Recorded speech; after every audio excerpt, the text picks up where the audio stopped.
Сәлем достар, бүгін сіздермен бірге қатпарлы қамыр дайындайтын боламыз. Қатпарлы қамырды дайындау үшін бізге жылы сүт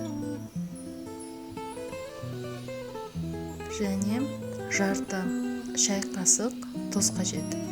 Екеуін жақсылап араластырып аламыз. Және ыдысымызға елегіштен ұнды өткізіп салатын боламыз.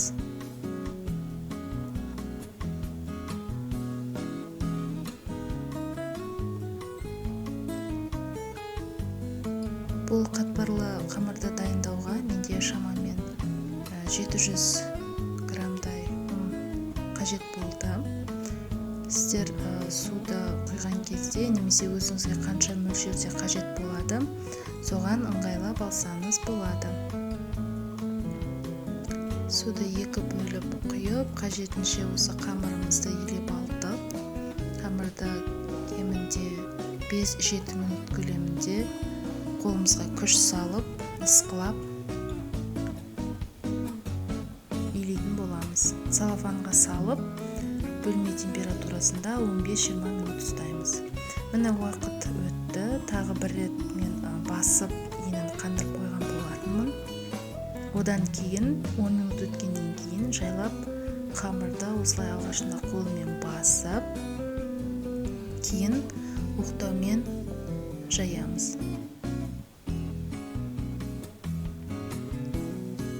Қамырды осылайша дөңгелек етіп, орташа жұқалықпен жайып аламыз. Осы аралықта біз маргаринді ертіп алған болатынбыз. Осы еріген маргаринмен қамырымыздың үстіне толық жағып шығатын боламыз. Кисточка немесе лопатканы қолдансаңыз болады. Қамырымыздың бетіне толықтай маргаринді жағып болғаннан кейін видеода көрсетілгенде рулет етіп ораймыз.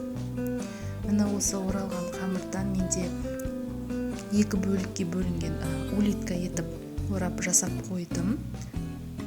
Бір бөлігін мен кішкене дөңгелек бөлшектерге бөліп қойдым. Себебі мен самсаларымды осындай кішкене дөңгелек формасында жасайтын боламын.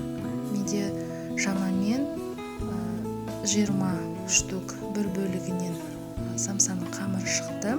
Екінші бөлігі улитка ретінде сақтап қойдым.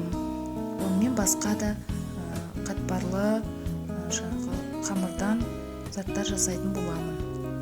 Осындай жеңіл, тез жасалынатын қатпарлы қамырды сіздер де үйден жасап көріңіздер. Назарларыңызға рахмет.